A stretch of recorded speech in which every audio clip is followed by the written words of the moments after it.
XSFM입니다. I, D, W, K. 그 알실의 유승균 PD입니다. 조중동은 우파인가? 예전엔 그런 줄 알았는데 요즘은 보면 볼수록 극우에 더 가까운 것 같습니다. 이들이 추천하는 대선 후보들을 만나보는 이달의 헬마우스 코너. 2021년 9월 첫 그것은 알기 싫답니다.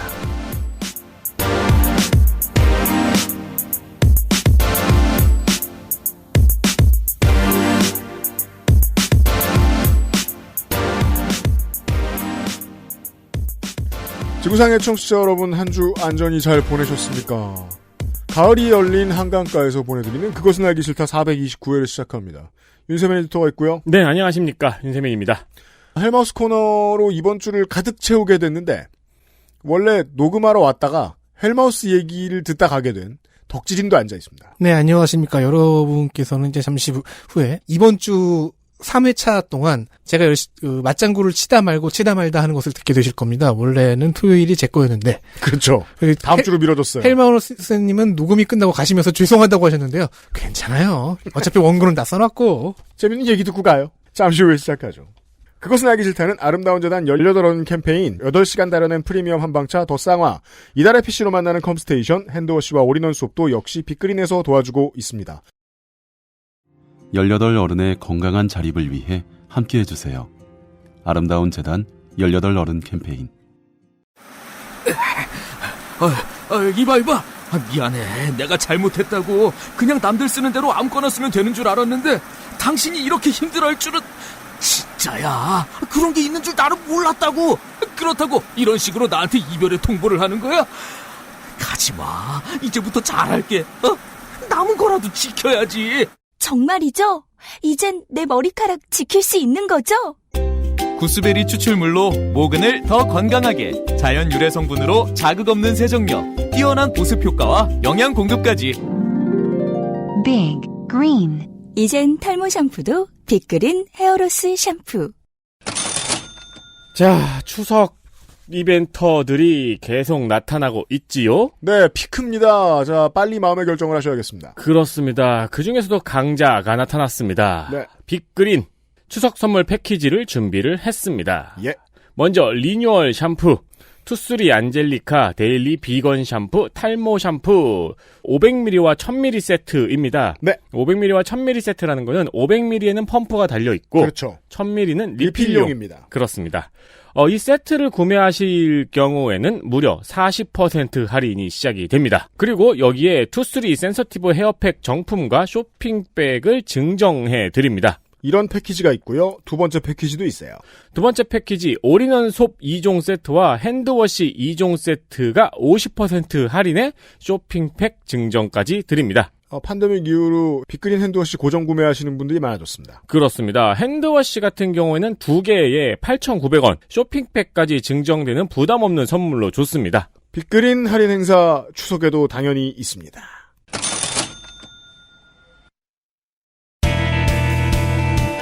뉴스 라운드업 History in the Making. 개혁을 하고자 하면 보통 정신을 이야기하지만 반동하는 세력은 보통 여기에 실효는 없고 역작용만 많다고 맞받아칩니다. 이건 늘 그렇습니다. 전경련을 포함한 기업 관련 단체들이 2002년 10월에 주 5일제를 반대하는 광고를 냅니다. 타이틀은 삶의 질을 높이려다 삶의 터전을 잃습니다 였습니다. 경제 전반에 위기감이 확산되는 가운데 주 5일제는 기업의 부담만 가중시킨다는 식의 기사들이 하루가 멀다 하고 쏟아져 나오던 때였습니다. 만약에 정경련의 진심도 국민이 노력한 만큼 삶의 여유를 되찾는 게 좋겠다 이런 생각이었다면 교대 근무 확대든 출근 일정 유연하든 무슨 다른 아이디어라도 냈겠죠. 하지만 경제인 단체의 진심은 그저 노동자가 쉬는 게 싫은 것이었기 때문에 반대의 논리 말고 다른 의견을 개진하진 않았습니다. 2021년 9월 대한민국 상당수의 언론과 그들의 말을 실어 나르는 한국 양대 포털은 언론중재법의 통과를 막기 위해서 지금 혈안이 돼 있습니다. 정확히는 언론에게 더 큰 책임의식을 가지라는 시대정신이 마음에 들지 않아서 발버둥치고 있습니다. 그렇게 볼 수밖에 없는 것이 적지 않은 언론인들이 왜곡을 무기로 사회적 권력을 편취하고 악용한다는 대중의 생각과 같은 수준의 이해를 언론인들이 가지고 있었다면 다른 대안을 뭐라도 냈을 거거든요. 그렇지만 다수 미디어는 공익연의 경제인 단체처럼 이 법이 안 되는 이유만 말하고 하지 말라는 결론만 말합니다. 제가 봐도 지금 이 언론중재법의 안이 시행돼 봤자 대단한 변화가 당장 생겨날 가능성이 높진 않습니다. 포털의 편집 권력을 완전히 약화시키는 데에도 한 세월이 걸릴 거고 법조문으로 만들기엔 추상적인 개념이 좀 많다 보니까 잘못된 소송이나 중재권이 남발되는 부작용도 있을 겁니다. 그럼에도 불구하고 국민이 이걸 왜 하자고 하는지 언론인이 깊이 이해하지 못한다면 크게 유감입니다. 운동선수는요. 우리 팀의 다른 선수가 방역수칙만 어겨도 근 한 시즌 내내 온 국민한테 고개를 숙이고 삽니다. ABC 발행부수 속이기, 연합뉴스 광고성 기사 2천여 건 삭제, 법무부 차관 우산 의전 기자 갑질 등등 찾아보지 않고 당장 머릿속에서 꺼내도 이런 부도덕한 이슈들 수차례 저지른 언론계가 뭐가 그렇게 잘났다고 고개가 안 숙여집니까? 수술실 CCTV 법안 통과 이슈에서 보시듯이 특수한 이유로 특정한 책임으로부터 자유롭기를 보장받은 사람들이 있죠. 근데 이 사람들이 일반인에게는 응당 지워지는 책임감을 가지라고 하면 반발 심리를 갖게 된다. 이게 좀 당연한가 보다 싶기도 합니다.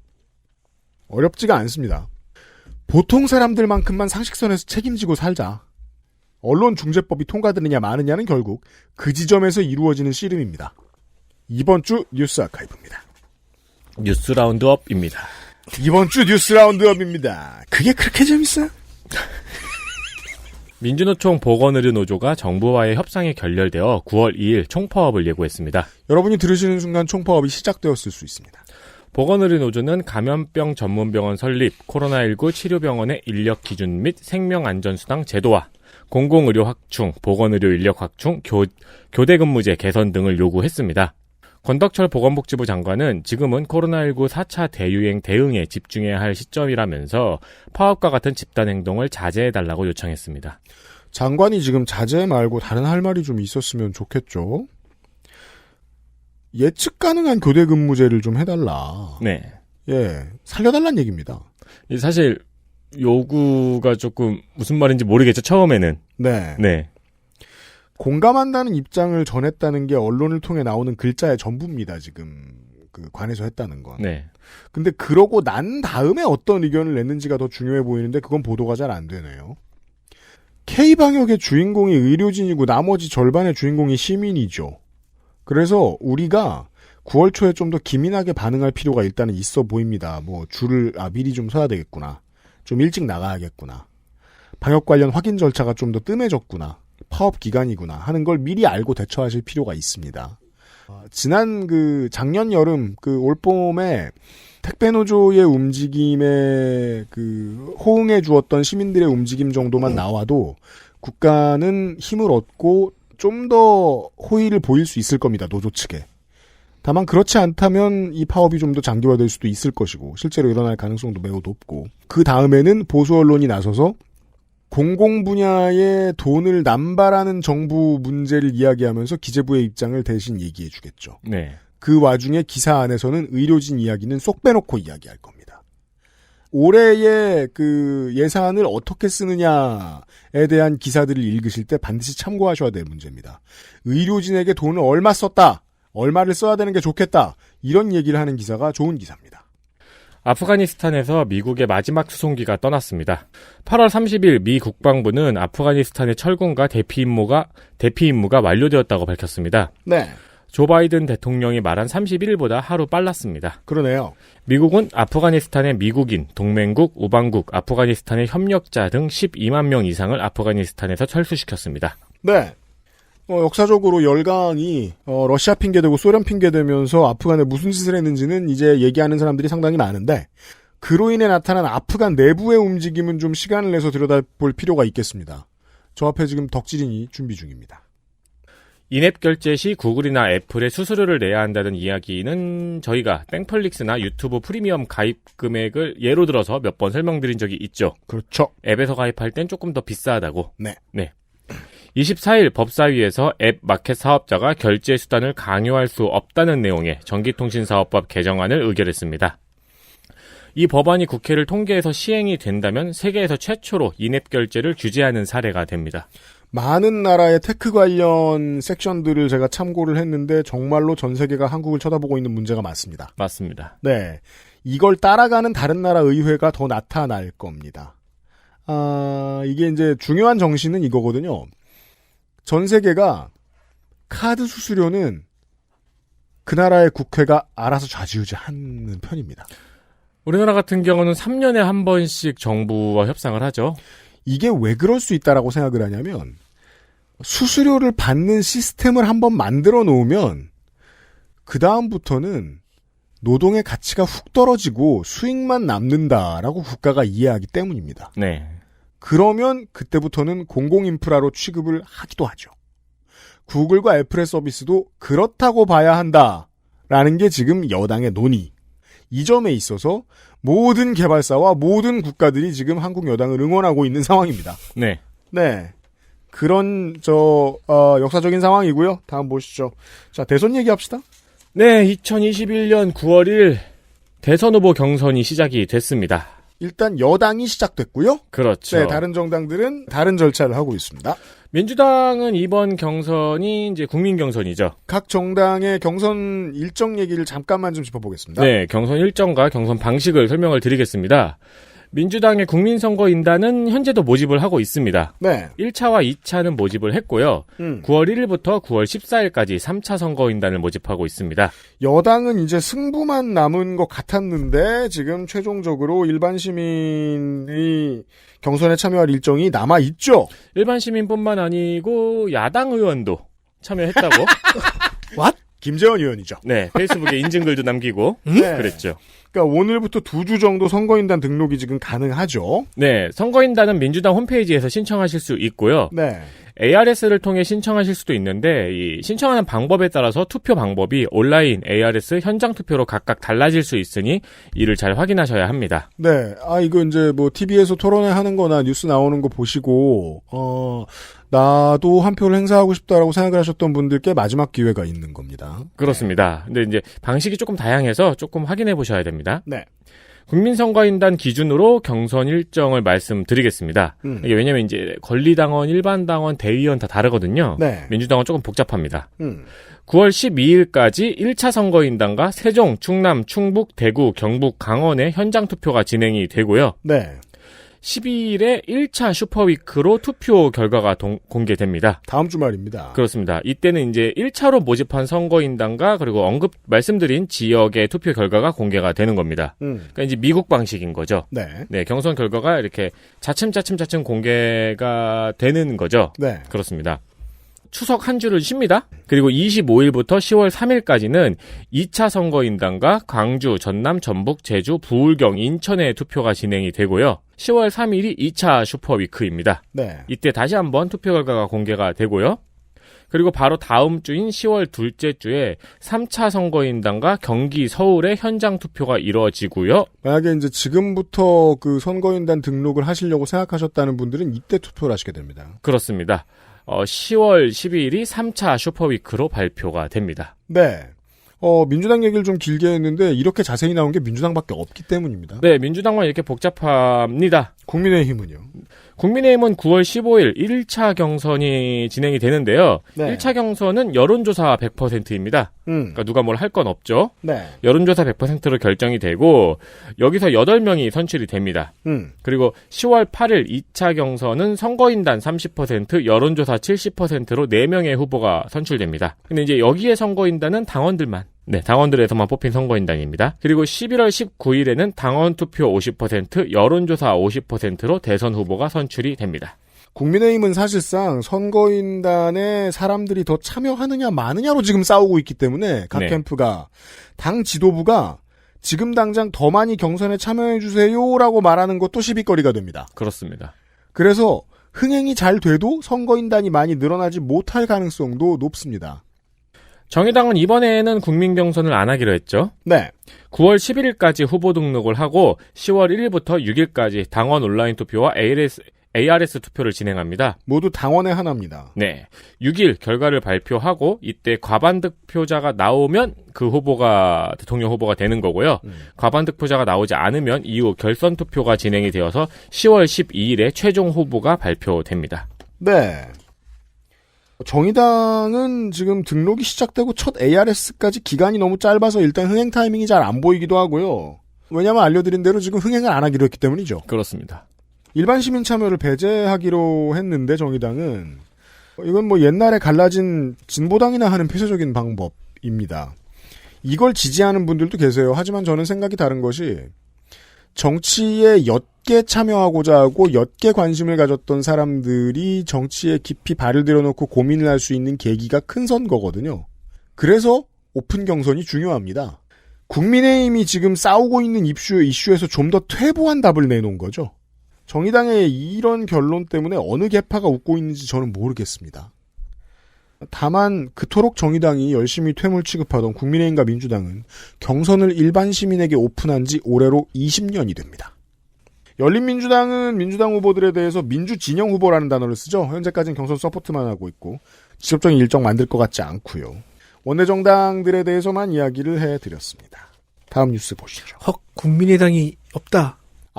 국민의당도 아무 얘기도 안 하고 있습니다. 안철수는 나선다. 뭐 이 정도 외에는 그런 의미에서도 국민의당 거는 없군요. 공식적인 얘기는 아직 없습니다. 네. 한국노총이 대선 구호를 노동이 만드는 정의로운 세상으로 정했습니다. 당은 아니지만 이런 구호는 늘 정합니다. 그렇습니다. 한국노총은 문재인 정부의 노동정책이 실패했고 소득주도 성장도 입법, 사법, 언론의 방해로 성과가 없었다고 했습니다. 한국노총은 이번 달 중순에 대선 정책을 발표하고 그 이후 대선 후보들의 공약을 검증하고 정책을 제안한 뒤에 지지 후보를 결정합니다. 다른 노조 파괴하는 한국노총 노조에 대한 입장이나 내놨으면 좋겠는데 제가 물어보면 신경을 안 씁니다. 네, 다음 보시죠. 국민의힘 대선 예비 후보인 안상수 전 인천시장이 하늘궁으로 가서 허경영 국가혁명당 대표를 만나서 면담을 했습니다. 하늘궁 영어로 하면 스카이캐슬이네. 그러네요. 아니죠. 궁이니까 팰리스죠. 스카이 팰러스. 그리고 코로나19로 신음하고 있는 자영업자와 국민의 민생구를 혁명적으로 구제할 정책을 마련하고자 함께 힘을 모으기로 했다고 밝혔습니다. 면담 이후에는 YTN 라디오에 출연해서 허경영 대표가 이재명 경기도지사보다 훨씬 더 현실적이라고 평가했습니다. 검경하고 법원이 당선된 사람만 선거법으로 잡아들이는 일에만 취향이 있는 것으로 보입니다. 지금까지 보면요. 언론에 관심을 못 받으면 재판하기도 싫고 수사하기도 싫은가 봐요. 나라에 돈이 없는 게 아니고 도둑이 많다는 허경영 씨의 말은 유튜브에서 하늘궁 내부를 찾아보시면 바로 확인하실 수 있습니다. 그렇습니다. 이 사람 계속 방치하면 나치처럼 클 겁니다. 제가 정치인 중 가장 고속승진인 것 같아요. 트럼프 빼고. 정말이지 큰 재난의 경고음 중에 하나로 이 뎁트 상수가 나서주었습니다. 네. 다음 보시죠. CJ 대한통운의 대리점주가 택배노조 소속의 택배기사들과 갈등 속에서 극단적인 선택을 했습니다. 유서에는 택배노조의 파업과 집단 괴롭힘이 힘들었다고 하며 자신과 갈등이 있었던 노조 조합원 12명의 이름을 적었습니다. 대리점연합회는 개인 사업자인 택배기사를 대상으로 노조 필증을 발급한 고용노동부 때문에 사망했다고 밝혔고요. 택배노조는 고인의 사망에 애도를 표하며 향후 수사에 적극적으로 응하겠다고 밝혔습니다. 네. 우리나라의 노동운동이 유연성을 갖기 어려운 아주 흔한 이유입니다. 택배노조의 메시지는 이거였잖아요. 쉽게 말하면 좀 덜 죽게 해달라. 정말 기본적인 걸 해달라. 네. 그렇게 해서 한국에서 노조가 뭉치면 온 나라가 다 공격도 하고 멸시도 합니다. 지금 이 경우에는 본사의 압박을 대리점주도 조합원들에게 본사의 압박을 받고 대리점주도 조합원들에게 내리 압박을 한 정황도 많이 보입니다. 지금 대리점 연합회가 이런 성명을 굳이 발표할 이유 없거든요. 그래서 이제 노조원 개인은 억울하고 화가 나죠. 그러면 뭉쳐가지고 못되게 갚아주기도 합니다. 개인이 화가 나면요. 네. 그러다가 이런 결과가 나오기도 하죠. 노조원 개인들 철저히 반성해야 되고 법정까지 가서 죄가 나오면 달게 받아야죠. 죄값이 나오면. 큰 흐름에서 이런 개인의 피해가 나올 때가 있습니다. 그리고 그 배경에는 다시 큰 흐름이 있는데 이게 오늘 전해드릴 마지막 뉴스입니다. 저희가 시리즈로 전해드리는 이야기의 연장선입니다. 사실. 네. 택배 노동자 처우 개선을 위한 사회적 합의가 있었는데 이거를 어떻게 피해가느냐와 관련된 꼼수 시리즈입니다. 네. 하나 더 있습니다. 네. 사회적 합의에서 제시된 처우 개선을 위해 책정된 택배비 인상분의 60%가 원청인 CJ택배로 간다는 주장을 전국 택배노조에서 제기했습니다. 좀 전에 나온 나쁜 사고가 있었던 CJ 대한통운 말입니다. 네, 이 내용이 이제 문장으로만 들으면 조금 어려우실 수 있는데요. 그러니까 택배 노동자의 처우 개선을 위해서 택배비를 인상했습니다. 네, 국가까지 나서서 중재한 결과죠. 네, 170원을 인상을 했는데요. 이 170원은 분류 인력에 150원, 그리고 보험비, 고용노동하고 산재, 네. 보험비 20원이 추가되어서 오른 금액입니다. 분류까지 기사가 돈도 안 받고 하다 보니까 과로로 죽는다. 분류 인력을 고용해달라. 그래서 150원. 네. 그리고 과로로 어떤 일이 생기면 우리도 보호받을 수 있게 해달라. 그래서 고용보험, 네. 산재보험 드는데 20원. 네. 그렇게 해서 170원 올렸더니 그러니까 이제 뭐 원청도 얼마를 부담하고 대리점도 얼마를 부담하고 그리고 택배비도 조금 올려서 분류 인력의 인건비와 산재, 고용보험에 들어갈 재원을 마련하자 이렇게 해서 올린 택배비인 거죠. 네. 기업만 다 덤탱이 쓰는 게 도의적으로 맞는데 국가에서는 그렇게 중재를 못하니까 기업도 인정할 수 있도록 그럼 비용을 올려주자. 거기에서 부담하자라고 했던 겁니다. 그런데 전국 택배노조에서 CJ 대한통운과 대리점 연합회 간의 합의 내용을 봤습니다. 분류비용과 보험비용으로는 65원을 쓰고 105원은 원청 택배사 CJ 대한통운이 다시 가져간다는 주장입니다. 양아치 짓이죠? 죽어라 파업하고 언론에 열심히 이야기해서 겨우 올려놓은 170원 중에 105원을 가져가겠다는 네. 얘기입니다. 실제로 그들이 가져가도 되는 돈은 없었습니다. 이 소식까지 확인을 하셔야 메이저 언론이 저 대리점주의 사망 소식을 왜 더 크게 다루는지에 대한 그림이 이해가 됩니다. 실제로 CJ 대한통운이 사회적 대화에 참여해서 네네네 그렇게 하겠습니다 할 때의 속내는 결국 올린 단가를 가지고 사람을 살리고 안전을 도모하고는 모르겠고 그저 우리가 먹겠다라고 계산 나와 있는 상태에서 협상을 한 것은 아닌가라고 의심할 수 있죠. 그러니까 올린 단가 다시 대리점주 짜면 돼. 작년 여름부터 지금 온 국민이 다 같이 지켜보고 같이 분노했던 이슈의 1년간의 노력의 결과로 얻어낸 몇백 원. 170원이죠. 170원을 그냥 화주가 먹는 결과가 지금까지는 될지도 모른다는 겁니다. 이게 메이저 언론이 서포트해주고 싶은 그림이 아니라면 앞에 이 대리점주 사망 이슈보다 지금의 이슈가 더 소비되도록 꾸몄어야 됩니다. 그게 상식적입니다. 여러모로 포털과 언론의 진짜 속내는 보도보다는 기사 배치입니다. 그래서 이 기사를 두 개를 알려드렸습니다. 이번 주의 뉴스 라운드업이었습니다. XSFM입니다. 순행은 커스터마이징에 따라 효율 차이가 큽니다. 컴스테이션에 문의하십시오. 주식회사 컴스테이션. 퇴소하는 게 엄청 큰일일 거라고 생각했거든요. 근데 너무 아무렇지 않게 집이 바뀌어 있더라고요. 제가 무슨 생각이 들었냐면 그러면 나는 이제 내 스스로 나를 찾아야 되는구나. 내가 할 수 있는 일 찾아야 되는구나. 만 18세가 되면 보육원을 나와 자립정착금 500만 원으로 자립해야 합니다. 이렇게 보호가 종료되는 아이들은 한 해 약 2,500명.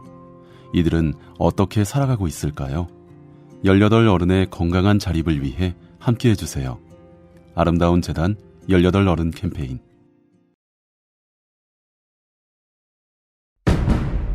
헬로 동지들, 가짜뉴스를 헬로보내 헬마우스입니다. 모멸감을 주고 모욕감을 주고 치가 떨리게 하는 거 거짓말 좀 하지 말란 말이야. 이 새끼야 대단한 얘기가 아니에요. 가짜뉴스 만드는 유포자수는 너무 많고 그 새끼를 아무렇게나 만들어도 다 퍼뜨려주고 저 오물들을 치우려면 누군가는 오물통 속에 뛰어들어서 그 오물을 뒤집었을 각오를 해야 돼. 가짜뉴스 확인 과정 헬마우스 코너 팟캐스트 에디션. 예전에 검사 출신 정치인에게서 이런 이야기를 들은 적이 있습니다. 방을 얻어가지고 이 검사가 돼서 가보면 딱 자기 방에 가보면 최소 그 조중동의 그 지국장류가 나타나서 그 동네에 있는 간부 중에 제일 높은 사람급의 어떤 사람이 나타나서 인사도 하고 언론인이 밥을 사줘요 세상에. 언론인이 밥을 사주는 건 언론인의 배우자와 자식밖에 없는 줄 아는데 언론인이 밥도 사주고 별거 아니에요. 원하는 건 신문을 보라 그럽니다. 그리고서 신문을 공짜로 계속 넣어줍니다. 그 다음부터 검사 생활을 10년을 하든 20년을 하든 보는 신문은 계속 그건 거예요. 아침에 오면 쩍벌하고 앉아가지고 그 신문을 봅니다. 그런 방식으로 30대가 된 20대 후반이 되어서 쭉 늙어가는 검사는 보수 언론으로 인해 재교육됩니다. 그 다음부터는 문화적으로 읽는 글자가 없어요. 왜냐하면 글자를 읽는 게 이 노동의 주된 일이다 보니까 수사 관련된 일 말고 글자를 잘 안 읽어요. 읽을 수가 없죠. 거의 유일한 건 신문입니다. 네. 그런 방식으로 이 사람들은 10년에서 20년, 30년을 조중동을 읽으면서 늙어요. 그런 사람들이 사석에 나타나면 조중동에서 본 얘기만 하게 돼 있습니다. 교육 효과죠. 이런 교육 프로세스에 대해 소개를 해주시기 위해서 헬마우스님이 돌아왔습니다. 어서 오십시오. 안녕하세요. 헬마우스입니다. 그 공무원들이 부임을 했을 때 사실 가장 먼저 찾아오는 사람은 보통 국정원 직원인데 네. 조선일보 지국장님이 좀 더 빠르군요. 첩보작전하듯이 검사를 포밍하는 네. 조선일보에 대한 이야기가 될 것 같습니다. 유피디님 전화를 받고 네. 저도 사실은 이제 윤석열이라는 어떤 문제적 정치인의 등장, 그 좀 독특한 유형의 정치인의 탄생, 뭐 이런 얘기를 유튜브하고 좀 연결해서 해보려고 준비를 하고 있었는데 예. 여기 이게 뭐랄까요, 좀 큰 주제를 어떻게 와꾸를 잡을까 고민하던 차에 저 검찰청으로 찾아오는 조선일보 지국장 얘기를 전화 통화해서 딱 얹어주니까 아 이거구나 약간 그런 느낌이 딱 왔어요. 네. 그 사례였던 걸 하나 좀 보겠습니다. 좋습니다. 검사는 아니고 판사 출신이신 어떤 분에 대한 이야기입니다. 네. 자, 아프가니스탄 공화국이 멸망을 하고요. 탈레반이 그렇죠. 집권을 하고 네. 뭐 여러 가지 그 기준들이 있겠습니다만 네. 제가 보는 기준으로는 녹음하는 오늘부터 완전히 망하고 네. 오늘이 이제 9월 1일 탈레반 데이가 시작되었습니다. 그렇습니다. 근데 이제 그 망하는 과정을 중계하던 미국의 매체들이 이제 1975년 4.20의 멸망을 얘기를 하는 목소리가 많이 나와요. 네. 그 미국의 트라우마죠. 패전의 경험. 베트남 패전의 기억을 이제 떠올리게 하는 사진들을 비교해가지고 이제 올리는 미국 매체들이 많이 늘어나길래 그게 또 트위터에서 이제 화제를 끄는 시점이 되니까 뭐 저희는 이제 예측할 수가 있었습니다. 이거는 100% 조선일보가 조사먹게 돼 있다. 100%다. 네. 지구상의 어느 나라가 망한다. 네. 그러면 그건 곧 조선일보가 수입해 온다는 얘기다. 네. 그러니까 그 지구상의 어떤 뭐 그게 모라토리움이든 아니면은 실제 정부의 전복이든 국가가 망한다. 그러면 조선일보가 봤을 때는 저건 민주당이 집권한 한국. 그렇죠. 입니다. 나중에는 막 이렇게 북한 망할 때 막 레닌을 잊은 북한 막 그렇죠. 습관대로 그렇죠. 깜짝 놀라서 아 맞다 이거 아닌가? 민주당 집권 길어지면 우리 북한 된다 뭐 이런 거. 그건 지금도 하는 얘기구나. 그건 네. 꾸준히 하는 말이죠. 네. 그래서 그동안 그 역사가 있습니다. 그 2008년의 금융위기 이후에는 이제 그리스가 피그스의 대표 주자 그리스를 가지고 한국도 복지병 걸려서 그리스처럼 망한다. 네. 요 얘기하다가 그리스 이전에는 그 아르헨티나 얘기를 한참 했었죠. 아르헨티나가 뭐 세계 경제 뭐 7위 대국이었다가 뭐 망했다. 뭐 이런 얘기 또 한참 했었고 그다음에가 이제 차베스 사망 후에 베네수엘라 얘기를 한참 했습니다. 그렇습니다. 저희가 이제 뭐 이 시간을 통해서 한번 소개해 드렸던 것 같이 한국 콜마 회장이라는 분은 한국 여성들이 베네수엘라처럼 뭐 어쩌고저쩌고 한다라는 얘기를 떠들던 리섭 TV의 영상을 주간 직원 회의에서 틀었다가 회장직이 날아갔던 사태가 그 어간에 조선일보가 떠들었습니다. 그렇죠. 빠염. 이렇게 됐었고요. 그 다음에 다시 이제 아르헨티나입니다. 아르헨티나는 이제 때만 되면 리포밍이 되는데, 자, 아르헨티나하고 칠레에서 반정부 시위가 일어나면 역시 마찬가지로 수입해가지고 우리도 복지 정책을 너무 많이 쓰면 쟤네들처럼 망한다. 이런 얘기들 를 했었습니다. 자, 요런데, 그러니까 이게 이제 쭉 이어지는 흐름이 있으니까 요거 다음 타자 그러면 이제 아프간이구나. 그러네요. 라는 예감을 할 수밖에 없었던 게 기대를 배신하지 않기 때문입니다. 그러니까 물론 보통은 이제 뭐 그런 일이 있은 다음에 뭐 한두 달 후, 뭐 1년 후 그렇게 떠들 것 같은데. 아, 그렇잖아요. 그 전전날쯤 떠듭니다. 조선일보가. 네. 예고편. 네. 그러고 보면 저기 룰라 대통령하고 지우마 호세프 탄핵됐을 때도 엄청 신났었어요. 네. 근데 그 다음에 이제 보우스나르가 아무래도 그렇죠. 아무래도 두둔하기는 조금 어려운 행보를 많이 보이니까 되게 셔럽하고 있죠. 아, 그렇죠. 그러니까 처음에 보우소나로가 브라질에서 집권했을 때는 뭐 제2의 MB다 뭐 이런 얘기 했었는데. 그렇죠. 슬슬 조금씩 이게 분위기가 좀 이상하니까. 점차 미쳐가니까. MB라고는 안 하고 이제 트럼프라고 하더라고요. 그런 식으로.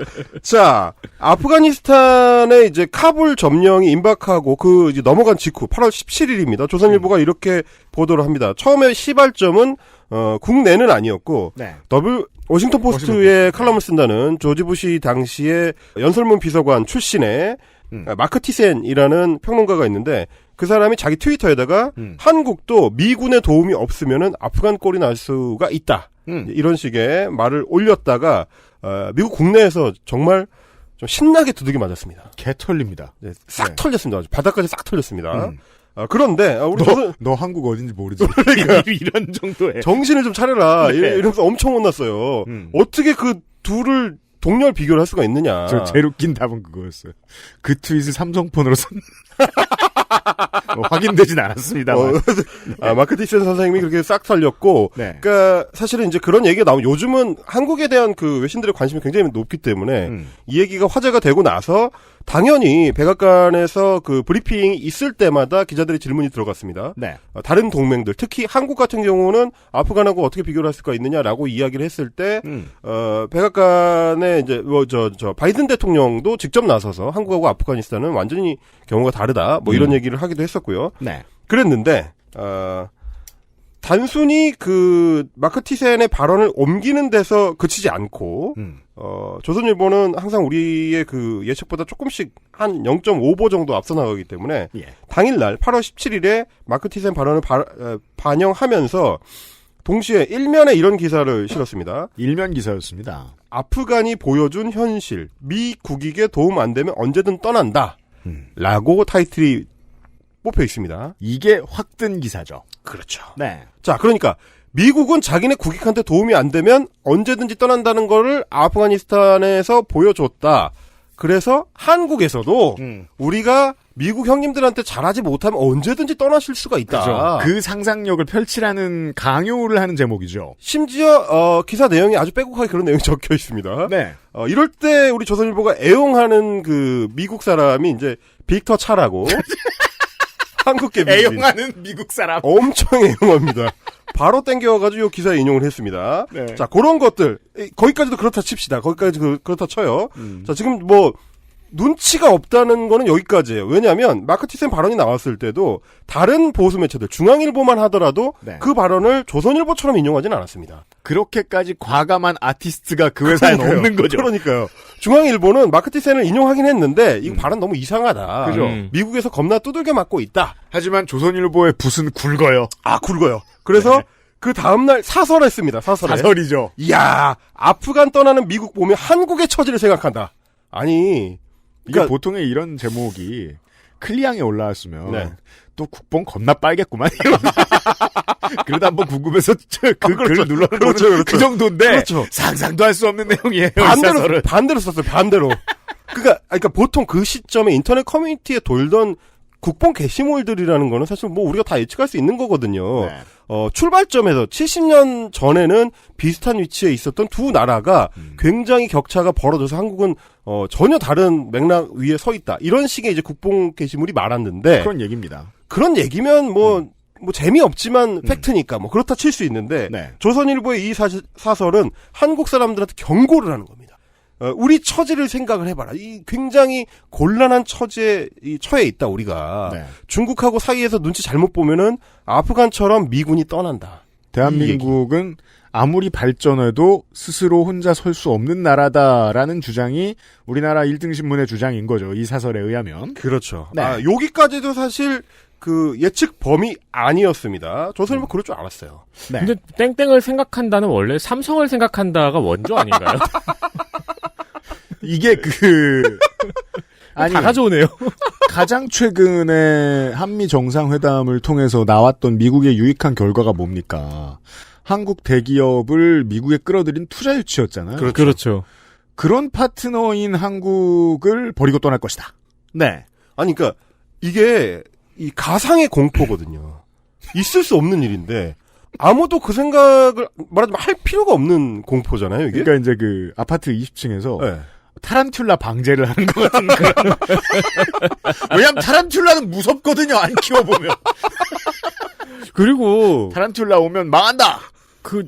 예를 들어 극동아시아에서 네. 한국의 지정학적 위치가 얼마나 중요하고 미군이 얼마나 중요시하게 생각하는가 이런 거는 고등학생들도 하는 이야기잖아요. 그렇죠. 사실은 이게 더더구나 21세기에 들어와서 한국이 선진국이 된 이후에는 대부분의 한국 사람들이 그 걱정을 하진 않거든요. 그러니까 무슨 일이 바깥에서 생겨도 미국이 떠나면 어쩌지라면서 바들바들 떨면서 두려워하는 건 태극기 부대. 한국 극우의 태도예요. 그러니까요. 네. 아니, 차라리 진보 진영에서 걱정하는 것처럼 한국이 너무 국방력에 대한 투자를 너무 많이 해가지고 동아시아 군비 경쟁의 한 축이 돼버렸다. 네. 뭐 이런 걱정을 하는 것 같으면 충분히 할 수 있는 걱정이에요. 네. 그렇게 얘기를 할 수 있는데 한국이 국방력이 약해져서 망할 수 있다. 이런 고민을 한다는 거는 네. 굉장히 다른 종류의 고민인 거고 이게 사실 다른 나라의 밀떡 드립할 땐 꽤 오만한 그렇죠. 상상입니다. 이게 소위 머시기 포스 이런 거 이제 조사하면 한국이 5위, 6위 이 정도 수준의 국방력을 자랑을 하고 있는 나라인데 방금 말씀해 주신 대로 전 세계 진보가 걱정하는 한국의 이슈는 그겁니다. 그러니까요. 그 국방력이 커졌고 국방 관련된 무기 산업도 너무 빠르게 발전하고 있다는 그러니까요. 거예요. 네.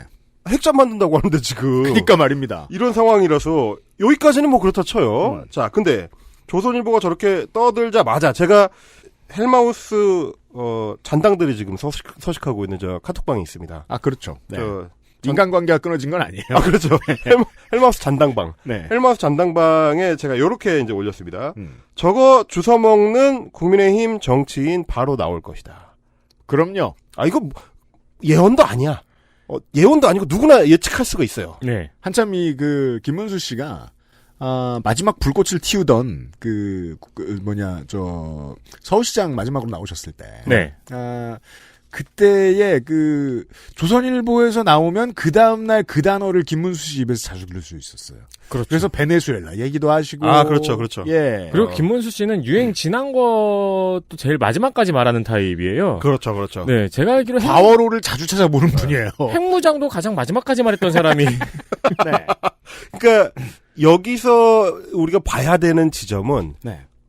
조선일보를 주워 먹었다는 사실 누구나 예측할 수가 있습니다. 조선일보가 떠드는 많은 말들이 국민의힘 정치인들이 자주 주워 먹으니까요. 마치 헨젤과 그레텔이 그 과자 부스러기에 흘려가듯이 네네.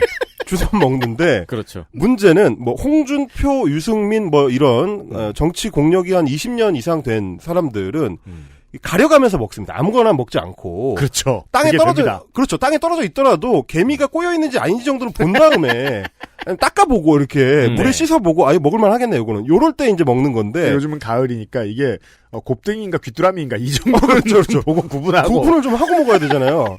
근데 이제 정신없이 주워 먹는 사람들이 있어요. 급해 마음이 급한 분들. 네. 자, 이 이슈는 사실 주워 먹을 이슈가 아닙니다. 맞아요. 누가 보더라도 정신 나간 얘기이기 때문에 네. 기성 정치인들 중에서 분별 있는 사람들은 안 주워 먹어요. 근데 기성 정치인이 아닌 사람이 분별 없이 주워 먹었습니다. 지금 우리가 아는 그 당에 기성 정치인 아닌 사람 2명 있어요. 2명 있어요. 오늘의 조연들이에요. 2명인데 오늘 이제 주연으로 가는 빌드업을 위해서 이분을 오늘 좀 이용을 하는 겁니다. 네. 자, 최재형이라는 분이 있습니다. 그렇죠. 우리 홍준표, 유승민 선생님처럼 이 국힘의 영원한 대권주자 요것도 아니고 윤석열 전 검찰총장처럼 자의로 그만둘 수 없는 그 지지율 15%를 넘겨서 마치 어쩔 수 없이 대선에 출마한다는 듯이 나온 1위. 그 유력 주자 이것도 아니고요. 이분은 도대체 저의 그 2달 동안의 미스터리입니다. 왜 대선에 나왔는가?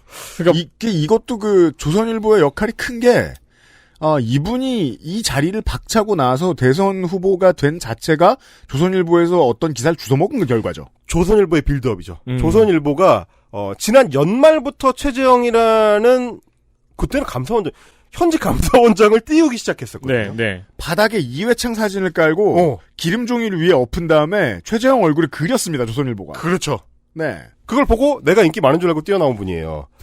그분이 헌법에 보장된 헌법기관인 감사원장 자리 그리고 임기가 법률로 보장되는 4년 임기가 법률로 보장되는 감사원장 자리를 박차고 나와서 나오는 것까지는 그렇다 쳐. 이회창도 박차고 나왔으니까. 네. 나올 수는 있습니다. 나와서 중간 휴지 기간이 없이 바로 정당에 입당을 한. 그렇죠. 우리 헌법사상 전무후무한 굉장히 독특한 정치 행보를 가진 이 정치인이 요걸 집어먹었습니다. 행보에 비해서는 묘하게 계속 콩라인이에요. 콩라인이라고 말하려면 준우승은 해야 돼요. 그러니까요. 뭡니까? 이분이 처음에 이제 이회창 전 감사원장과 비교가 되었던 그 기사를 자기 사무실에서 읽을 때의 그 장면을 상상하게 돼요. 하이틴 로맨스물이죠. 아무도 없는데 혼자 홍조가 돼가지고 얼마나 며칠 동안 그 대상 없는 상사병을 신혜선 씨 유명한 짤 있잖아요. 뭐야? 썸 탈 때 짤 그 핸드폰 문자 온 거 보고 한 번 웃고 얼굴 가리고 다시 웃고 하는 거 있잖아요. 그러지 않고서는 이렇게 빠른 입당도 설명이 안 돼요. 제가 그 중앙일보에 친구가 있는데 그 요즘 이제 뭐 미디어 비평하는 프로그램 때문에 그 친구랑 자주 통화를 하면서 이제 신문 쪽 얘기들, 신문 기자들이 무슨 생각하는지 그런 거 계속 물어봐요. 그 전에 한번 물어본 적 있어요. 도대체 ABC 협회에서 집계하는 것도 엉망진창으로 구독자 집계하고 이 개 구라를 왜 이렇게 치고 있냐. 그랬는데 그 친구 하는 얘기가 그겁니다. 최근에 이제 중앙일보는 아예 그 매체의 중심축을 모바일로 옮겨버려가지고 취재를 직접 하는 에이스들은 다 모바일 팀에 가 있어요. 그래서 M팀하고 A팀이라고 나누는데 A팀은 뭐냐면 이제 신문 만드는, 신문을 뽑아내는 기자들인데 거기에는 현장 취재 기자가 거의 없다는 겁니다. 차장급 이상의. 그러니까 데스크들만 그 노인네들이 거의 모여 있는 거예요. 그래가지고 조판만 하는 거죠. 모바일에 그날그날 올라오는 좋은 기사들, 특종이나 뭐 단독이나 이런 것들을 뽑아가지고 내일 신문에 박아놓을 것들을 끼워 맞추는. 모바일 기사를 쫙 펼쳐놓고 데스킹을 하는군요. 일종의 이제 구텐베르크죠. 네. 금속발자를 이렇게 끼워 맞추듯이.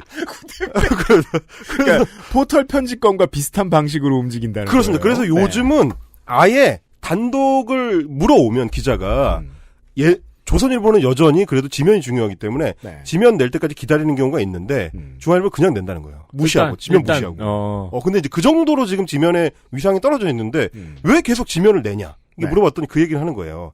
이게 지면 신문은 실제 독자, 우리가 생각하는 그 노년층의 독자도 대상이 아니래요. 그렇죠.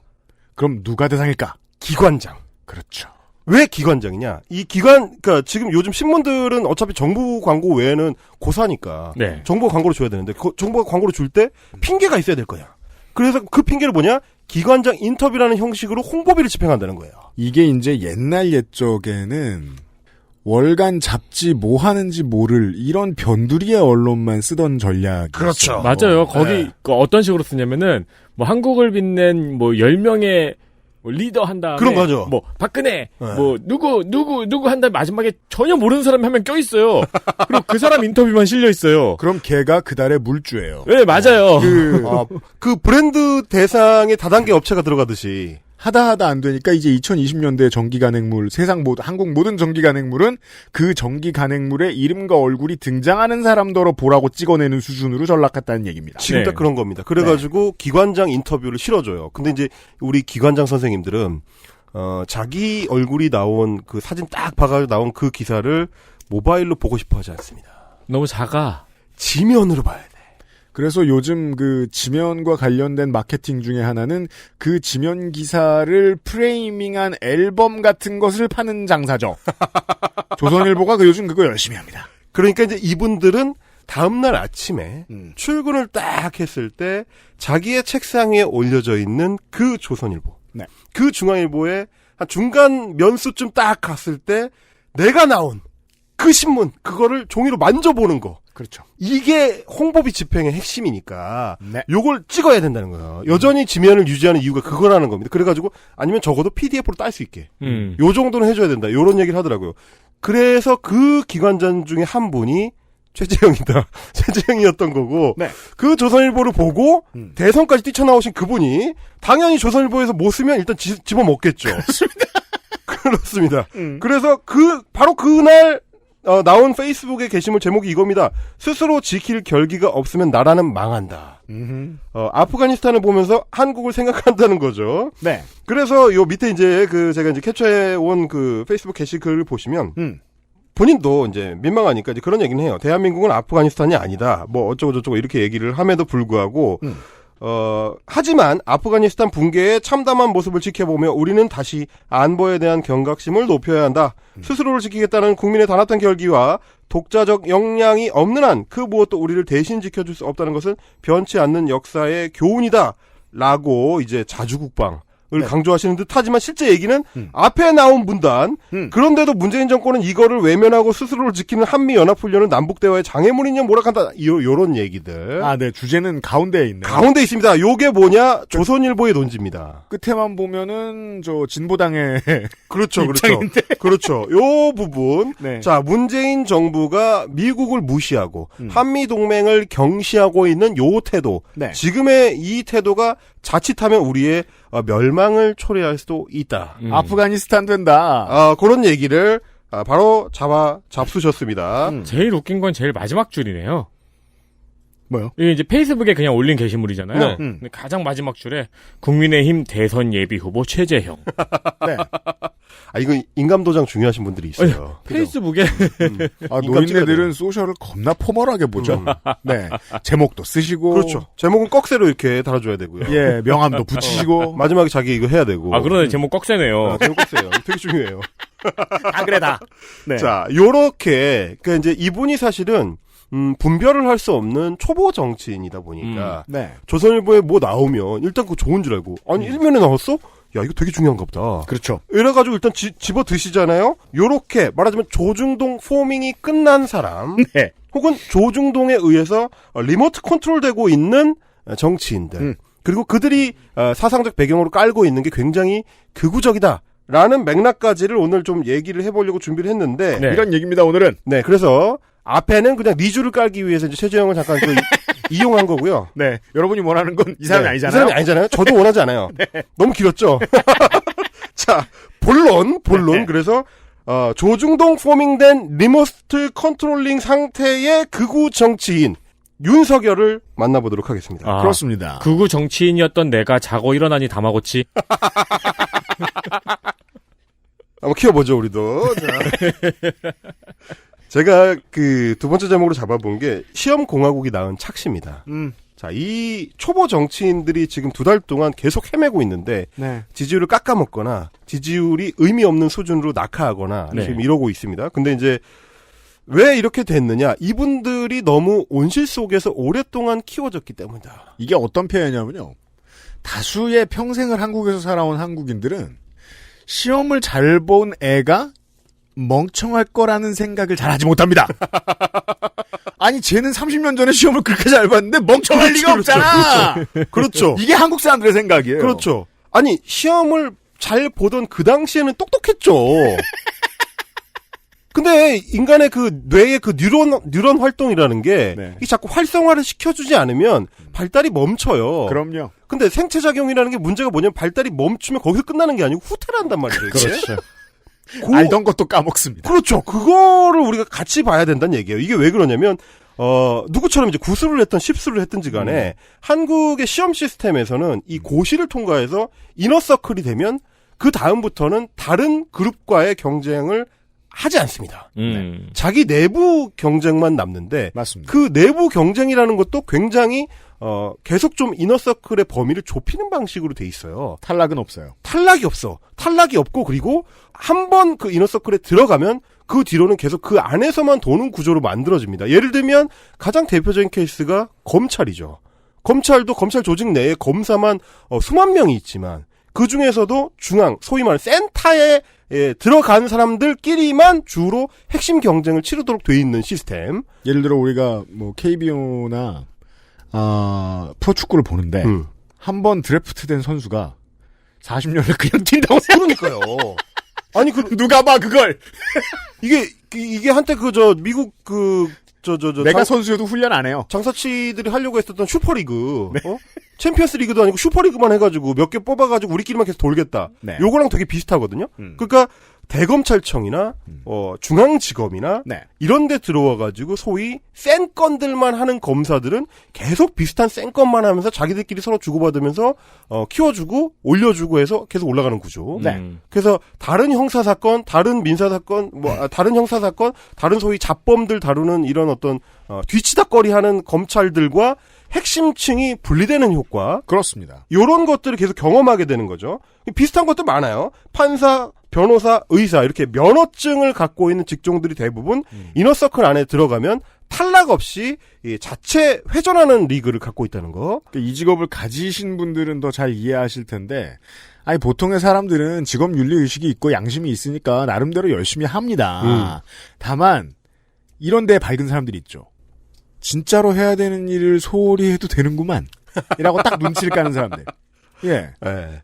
그리고 저는 이제 그런 생각을 해요. 그러니까 말하자면 엘리트 간에도 일종의 경쟁이 일어날 수 있는 시스템이 돼야 되는데, 이게 너무, 직종 간의 칸막이가 뚜렷하다 보니까, 다른 직종에서 다른 사람들이, 다른 엘리트들이 어떤 삶을 그동안 나랑 그 비슷한 시기에 겪고 있었는지를 고민할 필요가 없어지는 거죠, 점점. 그렇죠. 네, 이런 문제가 이제 악순환을 낳게 된다는 건데, 이를테면 이런 겁니다. 제가 이제 경험한, 소위 다른 계층의 엘리트 사회 시스템이 이제 기자들 사회인데, 기자들만 해도 뭐 판사, 검사, 변호사들만큼 기자들도 욕을 많이 먹고 훨씬 한국에서는 굉장히 특수하게 욕을 많이 먹는 직종이 이제 기자인데, 네.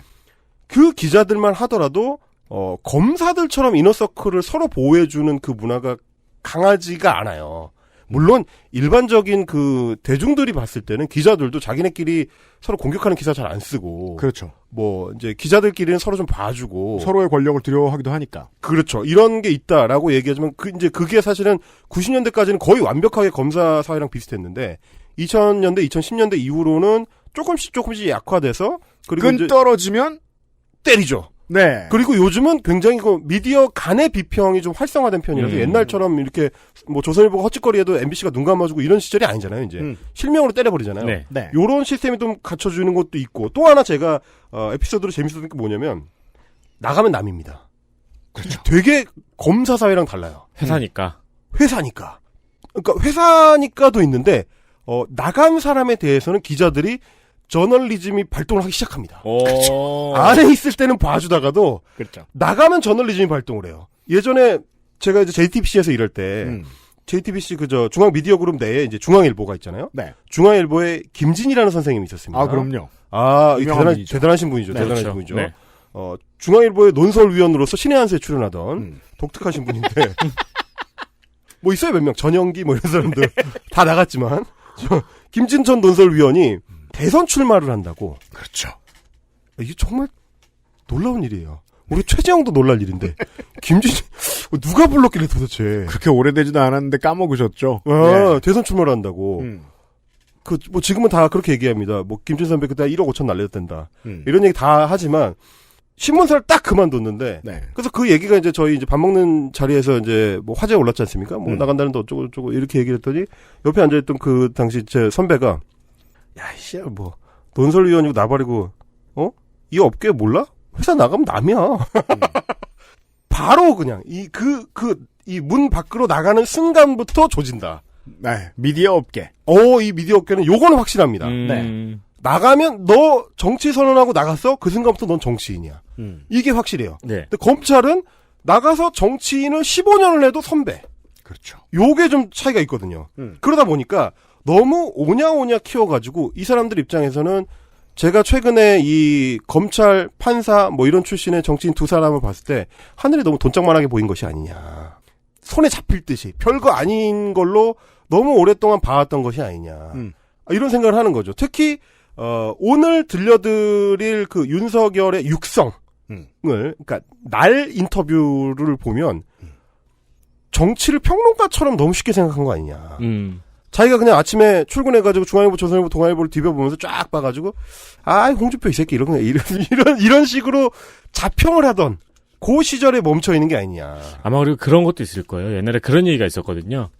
회사에서 직원들이 부장님 농담에 너무 웃어주면은 그만큼 부장님은 도태된다는. 그렇죠. 내성이 떨어지죠. 네. 이게 자기가 본 실력이 내가 남을 웃길 수 있는 실력이 어느 정도 수준인지 감늠을 못하죠. 그래서 이제 진짜로 웃긴 줄 알고 이제 뭐 산악회 같은 데서 왕따를 당하는 거죠. 그렇죠. 눈치 없이. 네. 그러니까 우리 부장님의 눈치를 키워주기 위해서는 안 웃어줘야 되는데. 그렇죠. 아니 윤석열 앞에서 어떻게 안 웃을 수가 있겠어요. 그래서 자신감을 얻어서 아폴로 쇼 뭐 이런 데 같은데 겁나 유명한 코미디 클럽에 가서 루틴을 하는 거예요. 스탠드업 코미디를 하겠다 내가. 그렇죠. 그리고서 이제 날아 들어오는 물컵에 맞아 봐야 그렇죠. 정신을 그렇죠. 차리는 겁니다. 그러니까 내가 우리 동네 도장에서 운동을 한 1년을 했어. 네. 야, 내가 UFC 가면 다 죽여버릴 수 있다. 왜냐면은 1년을 하면서 뭔가 호구처럼 보여가지고 원비를 2배씩 내고 있었어요. 우리는 그래서 이 유명한 격언을 반드시 되새겨야 됩니다. 누구나 그럴듯한 계획이 있다. 처맞기 전까지는. 네. 자, 처맞게 되는 이유가 뭐냐. 제가 크게는 두 가지를 봅니다. 그래서 정치인들을 일단 너무 과소평가했다. 직업 전문 정치인의 전문성에 대해서 너무 무지하다라는 거죠. 네. 그러니까 그냥 거기 앉아가지고 자기들한테 소리 빽빽 지르던 그 국정감사장의 국회의원으로만 생각하니까 저 실력도 없는 것들이 배지라고 달고 앉아가지고 그렇죠. 맨날 저러고 있었다라는 착각을 20년 동안 해온 거죠. 네. 맞습니다. 근데 20년을 그 여의도 바닥에서 살아남은 전문 정치인들의 진짜 전문성이라는 건 간단치 않거든요. 당장 말 한마디를 하더라도 어떻게 해야 이 꼬리를 잡히지 않는다. 최소한 이게 화제가 되면서도 문제가 되지 않을 수 있다. 요런 거를 캐치하는 게 전문 정치인의 진짜 실력인데. 이 목구멍에서 그 올라오는 사이에 말 다듬는 재주. 그렇죠. 그거는 이제 선출직 해본 정치인 아니면 흔히 나오지 않습니다. 그거는 국제 활동하는 아이돌 멤버들에게서나 볼 수 있는 그 외에는. 그러니까요. 라디오 같은 데서 돌발 질문을 들었을 때 하고 2초를 끈 다음에 2분을 떠들 수 있는 거. 네. 그게 전문 정치인의 어떤 전문성인 건데. 그리고서 꼬투리 안 잡히는. 그렇죠. 아침 시사 라디오 같은 거 듣다 보면은 이제 정치인들 초대해가지고 한 30분 정도 인터뷰 하잖아요. 네. 30분을 다 열심히 듣고 나서 기억이 하나도 안 나잖아요. 그 능력. 예. 하지만 기사는 또 나옵니다. 그렇죠. 그렇죠. 나는 뭘 들었는지 모르겠는데 야마 잡힌 기사가 나오는 거. 네. 그게 직업 정치인이죠. 그리고 또 하나 뭐냐? 직업으로서의 기자를 너무 우습게 봤다. 네. 그러니까 자기가 기관장으로 있으면서 특히 검사들은 정보를 쪼개가지고 이 신문에 요만큼 저 신문에 요만큼 나눠주면서 기자들을 자기가 리모트 컨트롤하고 있다고 생각을 했던. 특히 그거에 능했던 대표적인 정치인이 또 윤석열이기도 하니까요. 산 정상 같은데 여행지에 가보면 있는 양떼 체험 목장인 줄 아는 거예요. 그렇죠. 이게 이제 센터에 있는 검사들이 기자를 보통 그렇게 봅니다. 그렇죠. 내가 풀을 들고 걸어다니면 따라온다. 와서 오물오물 하니까. 그렇죠. 네. 그리고 선배 저도 서울대 몇 학번이에요 이러면서 막 선배하고 그렇죠. 막 이러니까 엄청 만만하게 보이지만 사실은 그런데 그 기자는 양의 탈을 쓰고 있었죠. 그렇죠. 아니 네가 나한테 주는 게 있으니까 내가 빨아준 거지. 근데 더 이상 내가 빨아줄 대상이 아니잖아 이제 한 끼 점심이죠. 그렇죠. 그 양의. 그렇죠. 이게 집 나가면 시베리아인데 집 나가면 시베리아예요. 네. 나가면 시베리아인데 시베리아에서 마주치는 그 대상이 이제 기자가 아니고 승냥이로 변해 있습니다. 그 양이 육식을 해요? 그렇죠. 나와봤더니 한 번에 먹지도 않아. 아니 나를 아껴 먹어. 이런 상태. 그러니까 XSFM입니다.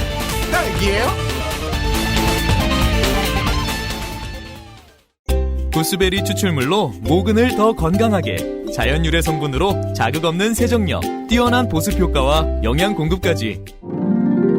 Big Green. 이젠 탈모 샴푸도 빅그린 헤어로스 샴푸.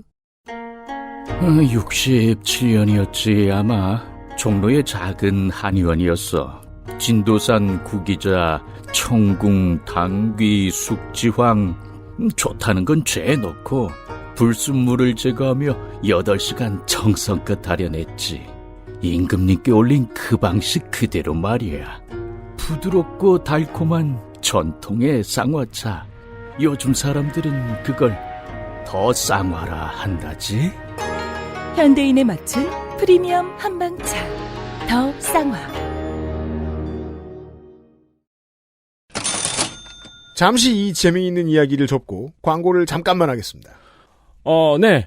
추석하면 사실 어른들께 드리는 선물이 많은데 네. 저희 선물은 조금 젊은 감각의 선물들이 더 많죠. 물론 어른들에게 에그타르트를 집어넣어 봐도 괜찮은 반응이 나옵니다만 그렇습니다. 근데 어른들이 좋아하실 만한 선물은 무엇이 있느냐? 전통 방식 그대로 만드는 어르신들이 좋아하는 선물 더 쌍화. 네.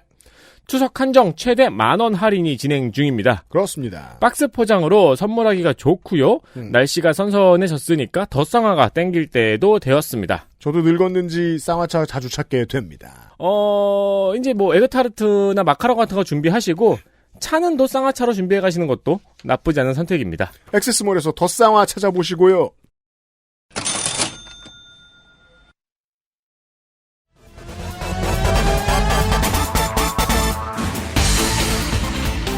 딸기예요?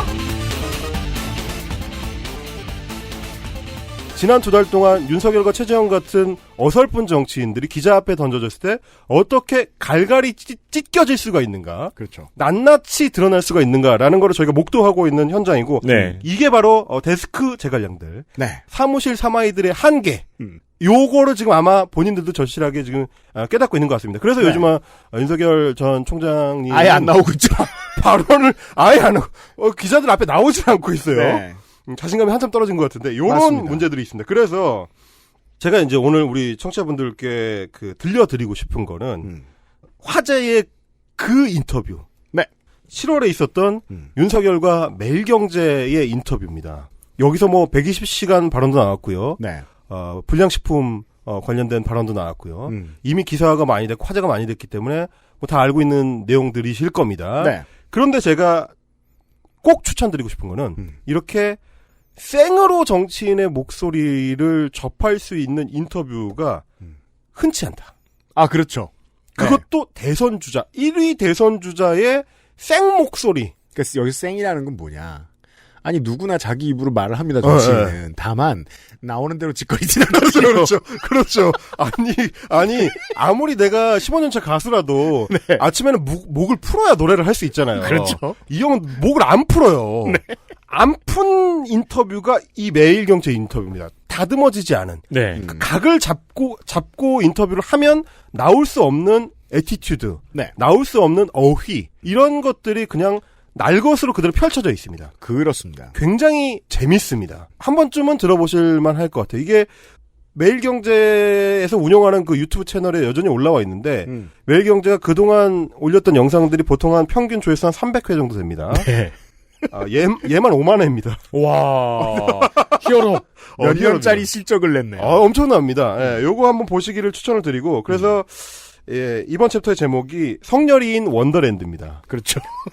그 자리에서 매일경제 사무실 요게 제가 듣기로는 이제 국장 사무실이에요. 국장 사무실. 네. 네. 그러니까 인터뷰를 한다고 불렀는데 대접을 한껏 한 거죠. 막 치켜 올려주고 뭐 이제 국장이 나와가지고 직접 모셔가지고 국장 사무실로 데리고 가가지고 앞에 이제 젊은 원래 기자들 고위 검사에게 해주는 대접을 그거 합니다. 한 거죠. 소파 직접 그 영상 한번 보십시오. 겁나 편해 보이는 소파. 그리고 그건 트랩입니다. 그렇지. 네. 바로 그겁니다. 무슨 트랩? 개미지옥입니다. 그렇죠. 근데 이 검사만 하던 개미가 미끄럽구만. 이러면서 그냥 슥 빨려 들어갑니다. 그 소파가 약간 그 옅은 황갈색의 모래색이거든요, 모래색. 네. 푹 파묻히게 디자인되어 있습니다. 그 인터뷰 영상에 그 윤석열 후보가 앉아있는 모습을 이제 캡처를 해가지고 이제 가져왔는데 이게 트랩이라는 얘기는 그런 겁니다. 본인이 말하자면 대접을 받고 있을 시점에는 몰랐겠지만 이렇게 너무 편해지면 너무 세팅이 잘 돼 있고 너무 본인을 우대하고 본인을 우쭈쭈 해주는 이 상태 자체에서 튀어나오는 진짜 모습. 내추럴한 나. 저는 이게 처음에 이게 화제가 되니까 잘려가지고 뉴스에서 나왔잖아요. 네. 인터뷰라고는 상상도 못했어요.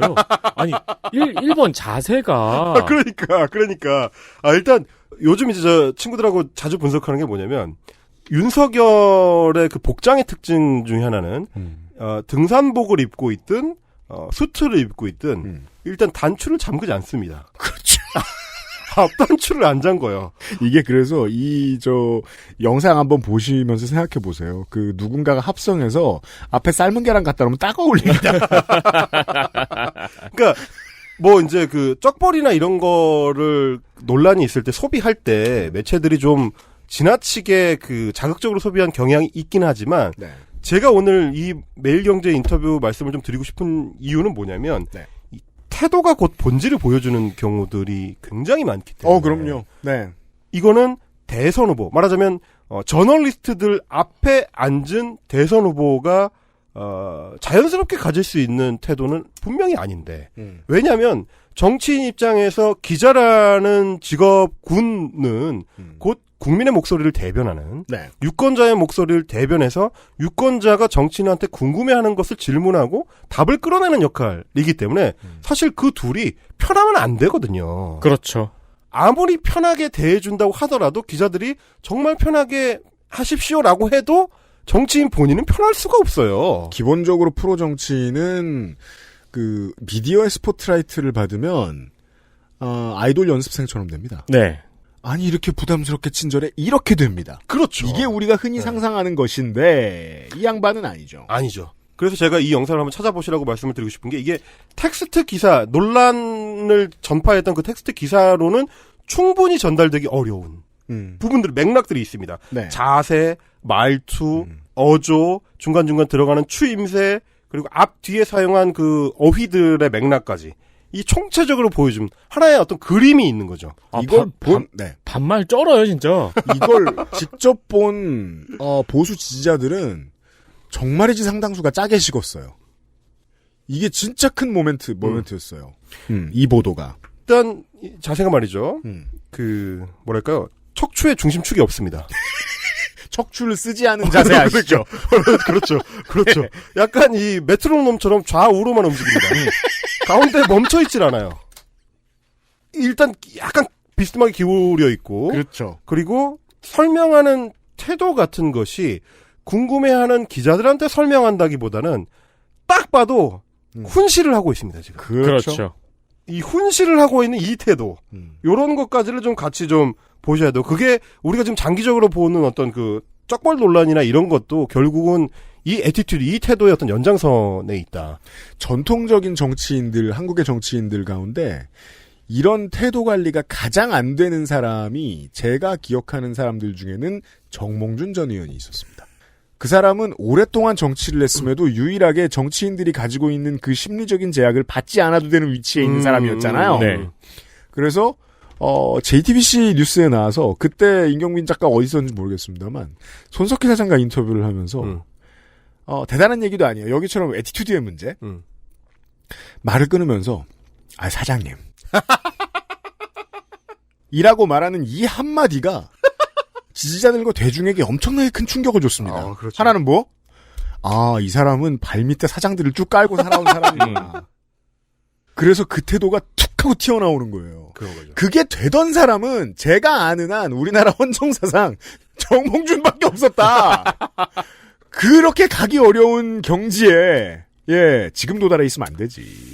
뭐 그리고 이제 나올 생각도 별로 없는 것 같아요. 이게 뭐 이런 유형을 쭉 밀고 간 정치인 중에 한 명이 이제 홍준표라고 있긴 한데 그렇죠. 거의 30년째 검사형 정치인으로 살고 있는 네. 홍준표의 그 맞춤 옷이라는 것은 뭐랄까요? 캡틴 아메리카의 수트 같은 거여가지고 못 벗길 것 같아. 약간 그런 느낌이 있죠. 저걸 벗기기 위해서 나의 목숨을 걸어야 된다. 약간 그런 느낌이 있는 정치인도 있긴 하지만 본인이 그걸 추구하는지는 모르겠습니다. 일단 그래서 오늘은 그 어떤 생목을 좀 들려드리는데 주력을 좀 하려고 해요. 좋습니다. 자, 문제의 그 120시간 노동시간 발언. 그것도 뭐 워낙 많이 이제 재생산이 돼가지고 충분히 얘기를 들으셨겠지만 이게 직접 또 생으로 들으면 말투 그리고 중간중간에 넣는 추임새를 통해서 그 발언이 나중에 윤석열 캠프에서 해명한 것처럼 어떤 그 맥락에 대한 오해가 있다. 이거 다시 들으시면 느낌 엄청 다릅니다, 정말로. 오해가 없습니다. 오해가 있을 수가 없다는 걸 본인이 충분하게 설명을 하기 때문에 그게 순간적으로 120시간이라는 단어, 일주일에 120시간의 단어가 그냥 툭 튀어나온 게 아니에요. 빌드업이 있어 심지어. 군자는 이렇게 얘기합니다. 완전히 숨길 필요 없을 때가 돼서 말을 정직하게 하면 그건 받아들여진다. 아, 그렇죠. 윤석열의 말이 그래요.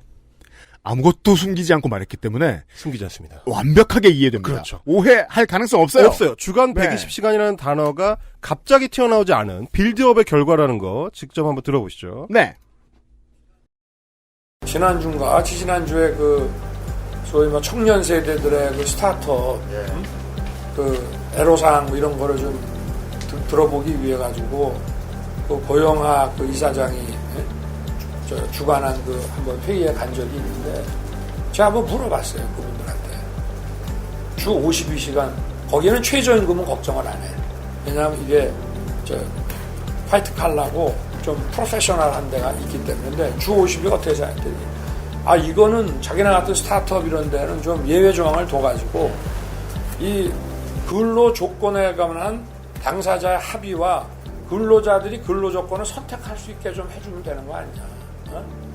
100시간이든 200시간이든 쓰되 연간 전체 또는 6개월 단위로만 해줘도 그리고 이게 뭐 하나 개발을 하려고 게임 같은 거 하나 개발하려고 그러면 정말 한 주에 52시간이 아니라 진짜 24 곱하기 7하면 얼마야? 168이잖아. 주 120시간 일해야 된다는 거예요. 그러고 한 2주 바짝 하고 그 다음에 노는 거지. 올려놓고 또 다른 사람이 점검하면 자기는 이제 휴가 가는 거지. 일단 놀라운 게요. 지금 존대가 없고요. 존대가 없어요. 여러분 이렇게 생각해 봅시다. 요즘 젊은 20대 국회 좀 젊은 정치인 좀 많이 겸손해야 되는 이미지를 보일 필요가 있는 사람 누가 있을까? 장경태 의원 같은 사람이 말하다 중간중간에 계속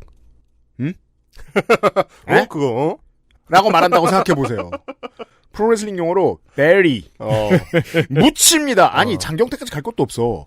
문 대통령이 이렇게 말한다고 생각해봐요. 그렇죠. 추미애 전 장관이 이렇게 말한다고. 에? 반말 계속하고. 반말투를 섞어가면서 중간중간 해가지고 추임새를 넣는 이유가 뭐냐면 분석을 해보자면 남이 끼어들 수가 없게 맞아요. 돼 있는 구조예요. 그거예요. 말을 계속합니다. 괜히 래퍼들이 할 말 없을 때 요가 들어가는 게 아니에요.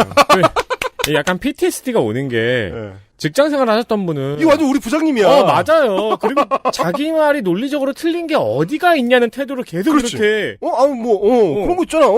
이런 식이거든요. 틀렸어? 이게. 맞잖아.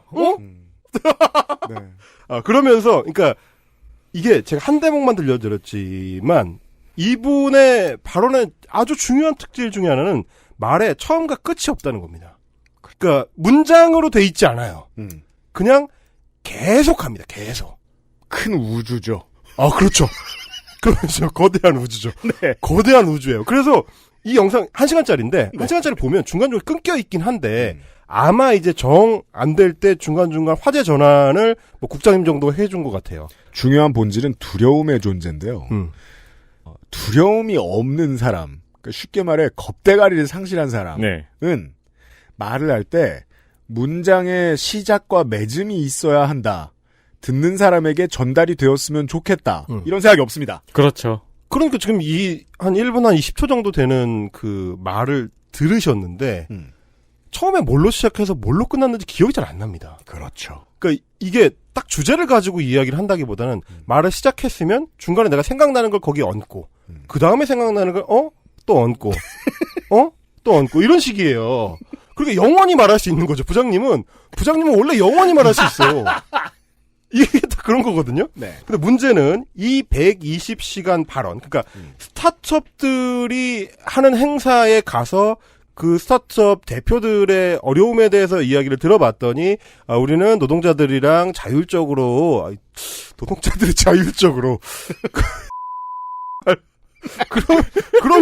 그러면 노조가 왜 필요해? 애초에 노동자들이 자율적으로 노동시간을 정할 수 있다면 노조가 왜 필요하겠어요? 왜 노사분규가 있겠어요? 애초에 하여튼 그렇다 치고 자율적으로 시간을 정할 수 있기를 원한다. 그래서 주에 120시간이라도 열심히 일하고 한 2주씩 쉬고 이렇게 하면 되지 않겠냐라는 이야기가 본인 얘기가 아닙니다. 이게 그렇습니다. 오늘 레퍼런스 있습니다. 조중동 포밍 얘기를 하잖아요. 이게 사실은 이 주 52시간제가 논란이 되기 시작한 뭐 노동법 그대로인데도 왜 논란이 되는지 모르겠지만 대법 판결에 의해서 결정이 난 이후에 2017년 이후로 보수 언론들이 진짜 집요하게 공격을 해왔던 연장선상에 120시간이라는 단어가 있습니다. 비슷한 단어들, 비슷한 맥락들은 계속 쓰여왔어요. 자, 2018년 3월 20일에 조선일보가 이런 제목의 기사를 냈습니다. 네. 스타트업은 시간 싸움인데, 성공 위해 밤 새우는 것도 안 됩니까? 라고 스타트업에 종사하는 사람들이 그 대표분들 뭐 이런 분들이 이야기를 했다는 거예요. 아니 우리가 성공을 위해서 밤을 새우겠다는데 왜 안 된다는 거야? 너는 돼지 대표니까. 현 정권 집권 2년 차에 이런 공격이 참 많이 들어왔습니다. 그 조선일보의 기사에 이렇게 인용이 돼 있어요. 어떤 그 회사 스타트업의 오모 대표라는 사람. 그거 봐, 대표잖아요. 너는 돼. 밤새. 너무 웃기다. 근로시간 단축이 스타트업에도 해당되는 걸 아느냐라고 기자가 묻자 정말이냐? 하루 20시간씩 일해도 성공할까 말까인데 대기업처럼 하루 8시간씩 근무해서 어떤 스타트업이 살아남겠느냐고 오 대표는 자발적으로 치열하게 일해 성공하려는 것을 일률적으로 규제하는 발상을 이해할 수 없다. 이거 사실 본질로만 놓고 보면 외워서 말하는 수준처럼 들리죠, 이제는. 네. 대표님 직접 이렇게 말씀하셨는지는 잘 모르겠어요. 네. 그러나 어쨌든 이 발언은 뭐 우리가 지금 뭐 120시간 얘기할 때 한창 얘기했듯이 제 말은 윤석열 씨가 이걸 외워서 말하는 것 같아요. 그러니까. 그걸 오늘 중요한 얘기는 그거예요. 루틴을 보셔야 돼요. 네. 자, 이런 얘기들이 마타도어들이 2017년 18년부터 계속 생산이 돼 왔었고 잘 보세요. 지속적으로 이 얘기들은 조중동, 매경, 한경까지 몇 년 동안 계속 떠들어왔던 건데. 그럼요. 7월 18일에 윤석열 매일경제 인터뷰가 이루어졌습니다. 올해로 옵니다. 그렇습니다. 근데 2021년 7월 1일에 한국경제에 이런 제목의 기사가 나옵니다. 르뽀예요, 르뽀. 차라리 감옥 가겠다. 50인 미만 주 52시간제 첫날. 자, 이 52시간제를 공격하는 르포르타주 기사가 7월 초부터 나오기 시작합니다. 그렇습니다. 자, 7월 6일 매일경제입니다. 52시간에 막혀 A급 개발자도 일 못할 판. 연구소 해외로 옮길 수도 이렇게 돼 있습니다. 거의 비슷한 얘기죠. 그렇죠. 그 다음에 7월 14일에 한국경제 코로나 주 52시간에 최저임금까지 폐업 실업 대란은 누가 책임지나 이렇게 얘기가 되어 있습니다. 자, 이것이 윤석열이 주워먹은 빵 부스러기 된 거죠. 이게 헨젤과 그레텔이죠. 네. 여기 떨어져 있는 요 사탕. 저 앞에 과자가. 그렇죠. 저기 또 과자가. 따라가다 보니까 마녀의 과자의 집이 나오는 겁니다, 이게. 거기가 어디냐? 매일경제 국장실이죠.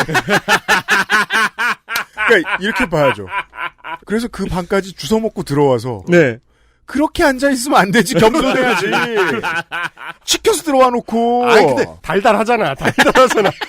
내가 지금 먹고 있는 거니까. 요런 거. 네. 다 큰 헨젤과 그레텔의 루틴을 밟게 됐다. 이런 거고요. 그리고 자, 들어와서 앉아서는 자기가 지금까지 매경 과자를 먹고 와서 앉아있는지도 모르잖아요. 몰라요. 내가 얼마나 고급 과자를 먹어왔는지 알아? 그렇죠. 이러면서 앉아있는 거잖아요. 그렇죠. 모르지. 자, 그런 상황인데, 문제는 실제로 그 1시간짜리 영상을 보면, 제가 늘 잠언처럼 읊조리는 말이 이겁니다. 뭐죠? 이상한 놈은 결코 한 가지만 이상하지 않다. 그럴 리가 없어요. 이상한 놈 다 이상합니다. 자, 이어서 두 번째, 되게 그 1시간짜리 들으면 엄청 많은데 몇 개만 뽑아봤으나 문제적인 그 발언입니다. 한번 들어보시죠. 지금은 기업들이 뭐 투자를 하려고 그래도 해외로 나가잖아요. 소위 인플로이먼트 프로텍션이 지나치게 과하다 보니까 제가 마음대로 해고하자는 게 아니에요. 근데 우리나라는 이 대륙법계는 저스트 커즈가 있어야 돼. 이를테면 게을르고 저성과자라든지 뭐 이런 게 회사가 또 어려움에 처해가지고 인력을 좀 감축하지 않은 회사가 생존할 수 없는 경우. 또 회사가 그러니까 기존에 있는 사업은 이제 없애고 예를 들어서 수익을 많이 낼 수 있는 그런 이제 쪽으로 회사가 그 사업 구조를 개편할 때는 거기에 맞춰서 또 그 소위 말하는 그 얼리 리타이어 프로그램 같은 걸 만들어서 정당하게 또 보상해주게 바꿀 수 있고 이런 게 안 되고 어떻게 사업을 하겠습니까? 회사가 사업을 할 수 있게 기업이 해줘야 그건 일자리는 저절로 나와요. 저는 이 과도한 그 인플로이먼트 프로텍션만 좀 완화가 되면 알아서 혁신이 됩니다. 만약에 정경련에서 네.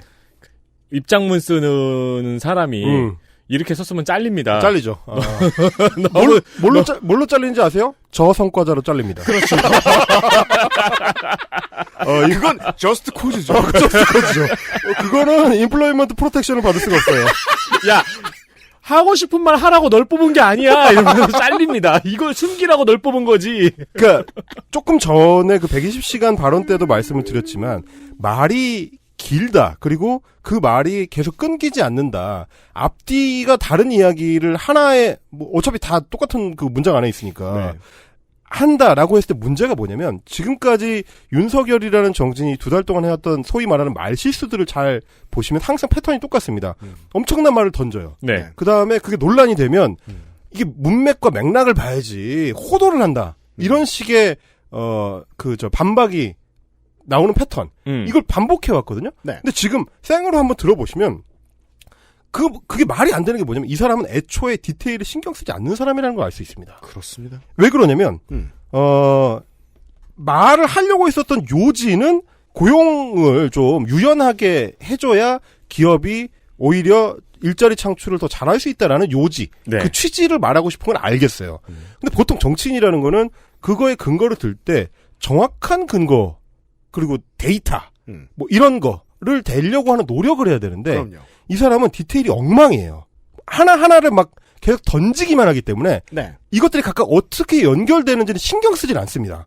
잘 보시면 이게 그래서 이렇게 가야 한다는 건지 이것 때문에 어려움이 있다는 건지 그러니까 현행 제도와 개선 제도 사이에 구분이 없습니다. 말 안에. 그렇군요. 맞다. 네. 막 섞여 있어요. 자, 저스트 코즈가 있어야 우리는 해고할 수 있는 대륙법 체계의 국가다라고 말을 시작했는데 그 다음에 이를테면 하면서 그러니까 저스트 코즈가 있어야 해고할 수 있다고 했으니까 그 다음에 예로 드는 거는 아마도 그 저스트 코즈를 충족시키는 요건이 뭔지를 말해줄 것 같은데 그렇지 않아요. 또 보면 게으르고 저성과자라든지 이런 거라고 했을 때 게으르고라는 거는 사실은 저스트가 아니잖아요. 법률적으로 이거는 해고 사유가 될 수 없어요. 근데 저성과자는 돼요.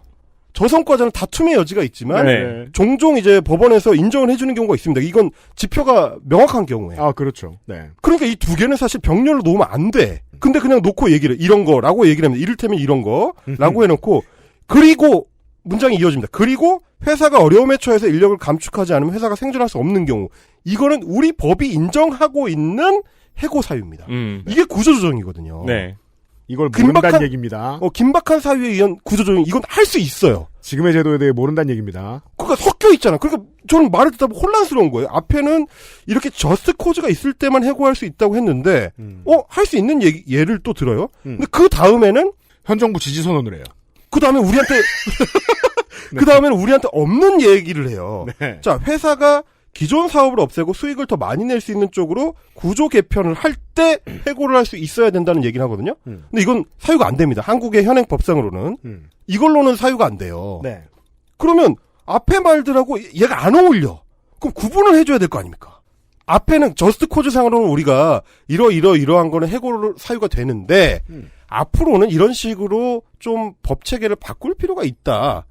예를 들면 회사가 기존 사업에 수익을 많이 낼 수 있는 쪽으로 구조 개편을 할 때 이렇게 돼야 문장이 정확할 거 아니에요. 근데 과거와 현재와 미래를 뒤섞어놨어. 섞어놨어. 그러니까 듣는 사람은 정확하게 말을 듣고자 하는 사람은 무슨 말을 하려는 건지를 모르겠는 거예요.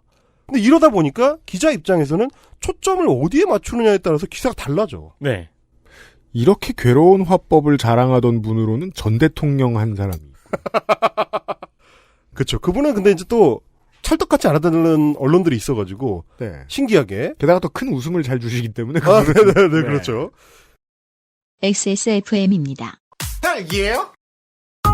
내장 그래픽을 갖춘 안정적인 CPU. CPU의 가장 적절한 메인보드. 하드디스크만 써본 분들은 상상조차 하기 힘든 속도의 M.2 SSD. 기능성과 디자인을 모두 충족하는 케이스까지 이달의 PC로 빠르게 구매하실 수 있습니다. 010-8279-5568 원하시는 다른 어떤 사양도 대처할 수 있는 컴스테이션에 문의하셔도 좋습니다. 주식회사 컴스테이션. 임금님께 진상한 전통 방식 그대로. 현대인에 맞춘 프리미엄 한방차 더 쌍화. 이런 식의 문제가 있습니다. 그리고 이제 뭐 다시 또 얹자면 사실은 저성과자 해고를 용이하게 해달라든지 해고 사유를 훨씬 더 다양하게 말하자면 저스트 코즈를 없애달라는 요구는 전경련과 조중동매 한의 지속적인 요청 사항이었던 거는 뭐 다들 아실 거고요. 근데 이제 그들이 그 말을 이렇게 못하죠. 부드럽게 하기 위해서 얼마나 오랫동안 노력을 해왔는데 그렇죠. 그걸 이렇게 한 방에 마치 불도저처럼 그냥 쫙 밀어버리는 거죠. 그러니까 그동안 신문 열심히 읽고 많이 외웠다는 자랑 같죠. 그렇죠. 그렇죠. 이분의 어떤 독특한 그 어법을 또 보고 계시고요. 네. 자, 하나 더 보여드리겠습니다. 이것도 역시 혁신적인 주장인데 이걸 던져버립니다. 형사 책임, 기업의 형사 책임과 관련된 내용입니다. 한번 들어보시죠. 네. 법인의 형사 책임을 인정해주는 형사법 개정이 좀 있어야 돼요. 그래서 법인에 대해서도 벌금, 고액 벌금 같은 것들을 과할 수 있어야 되고 그렇게 해서 경영진은 뭐 연봉을 갖다가 뭐 몇천만 불씩 받으니까 그런 문제가 생겼을 때는 이제 돈으로 이제 떼우고 나가면 되는 거고 그러고 그런 걸 안 겪기 위해서 아주 정확하게 그 컴플라이언스 시스템을 굴리기 때문에 이제 그런 경영진의 그 형사처벌 리스크라는 게 거의 없어졌어요. 그래서 이제 그런 식으로 좀 바뀌어 나가고. 여전히 저는 이 방금 말미에 살짝 들리신, 가장 인상적입니다. 이거는 그리고 말이 저는 이해가 안 되네요. 앞뒤가 안 맞지 않나요, 지금? 그렇죠. 법인하고 경영진을 같다고 생각하는 것 같은. 그러니까 함정에 빠지면 안 되는 게 이분의 말을 그대로 듣고 해석하려고 하면 안 됩니다. 아, 이거 우리 윤선희 씨 유튜브 볼 때하고 똑같잖아요. 법인이 내 상식으로 해석하다가 져요. 법인이 뭔지 잘 모르는 것 같은 느낌이 드네요. 그러니까 이게 되게 뭐랄까요? 옛날 마초들 있죠. 옛날 마초들이 말하자면 이제 논쟁을 하다가 자기가 좀 앞뒤가 안 맞는 얘기를 하거나 엉뚱한 예를 들어서 그걸 지적받았을 때 디테일이 중요한 게 아니고 라고 얘기하죠. 이렇게 얘기하거든요. 지금 사실은 그런 화법을 구사하는 부장님을 보고 계신 거예요. 이 부장님한테 있어서는 말의 앞뒤, 문장 내에서 앞뒤가 서로 다른 말을 하고 있거나 다른 대상을 지칭하고 있거나 예시가 틀렸거나 예시가 안 맞거나 예시가 모순되거나 이런 거 중요하지 않아요. 뭐가 중요하냐? 내가 어떤 말을 하고 싶었는지 알지? You know what I'm saying. 그겁니다, 그거. 이게 그나마 일관성을 봐주자면 이건 이 상황의 법인을 재벌로 바꾸고 경영진을 오너 일가로 바꿨을 때만 일관성이 있어요. 아, 그런 말이 맞죠. 그렇죠. 네. 그러니까 사실 뭐 이제 이게 매일경제 매체 입장에서 봤을 때는 우리가 그동안 하려던 얘기 혹은 쭉 해오던 얘기니까 적당히 알아듣고 텍스트 기사를 옮기면 됩니다. 그래서 미국처럼 우리와 법체계가 완전히 상이한 국가임에도 불구하고 미국처럼 기업 내부에 사정 시스템을 갖추고 있어서 형사처벌로 넘어가기 전에 미리 조치를 취할 수 있는 투명한 시스템을 갖고 있다면 그런 부분을 우리도 도입해볼 필요가 있다. 그래서 법인과 경영진이 형사처벌의 위험으로부터 자유로운 상태로 좀 다양한 사업 구상을 할 수 있도록 보장을 해주면 좋겠다라고 이렇게 찰떡같이 대신 돈을 많이 받으면 되지 않느냐? 그렇죠. 그래서 이제 민사 소송을 통한 거액의 그 배상이 이루어질 수 있는 시스템을 갖춰 나가면 좋겠다. 요렇게 찰떡같이. 이건 윤석열이 아닙니다. 제가 이렇게 찰떡같이 해석을 해서 매일경제가 신문에 실어주죠. 그렇죠. 그래서 텍스트 기사만 포털에서 보는 사람들 입장에서는 윤석열이라는 정치인이 최소한 매일경제나 조선일보가 그동안 가져왔던 자본주의론에 입각해서 발언을 하는 사람처럼 보입니다. 아, 이거 저거군요. 클럽 가기로 약속했는데 옷 이상하게 입고 온 친구 데리고 같이 노는 과정이군요. 그렇죠. 옷을 사줍니다. 그렇죠. 그리고 농담 실패하는 거 옆에서 이렇게 쳐주고.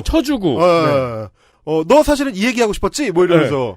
자, 지금 이제 말하자면, 업어 키우는 현장이죠. 그렇죠. 이 업어 대단한 키우는 우정이죠. 네, 엄청난 겁니다. 네. 그러니까 윤석열이라는 정치인이 실제로 어떤 발언을 했는지도 어떻게 보면 그렇게 중요하진 않아요. 이 어떤 애티튜드로 뿜어내는 것 그 자체가 매일경제가 원하는 발언의 맥락처럼 냄새가 난다.